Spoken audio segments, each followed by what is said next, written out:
আমাদের নামাজ, আমাদের রোজা, আমাদের ইবাদত, এগুলোকে মিজানের পাল্লায় উঠালে কোনো ওজনই হবে না। তবে আমাদের একটা কৌশল জানা আছে, আমরা আল্লাহর রহমতের ভিখারি। আমরা সেদিন আগেই গুনার স্বীকৃতি দিয়ে দেব।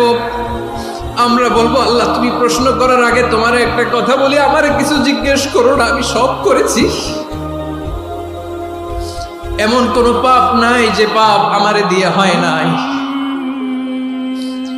তোমার রহমত দিয়ে তুমি জান্নাতে পাঠাবা, তোমার দয়ায় জান্নাতে যেতে চাই, আমল দিয়ে না। পারবেন বলতে? কিয়ামতের দিন আমরা বলবো, আল্লাহ আমার আমল দিয়ে জান্নাত চাই না, আমি তোমার দয়া দিয়ে জান্নাত চাই। তোমার দয়া ছাড়া আমার কোনো উপায় নাই। কারণ আল্লাহ যদি বিচার করে, বাঁচার কারো উপায় নাই। আল্লাহ যদি বলে ফেলেন তুই এটা করলি কেন, ওখানে গেলি কেন,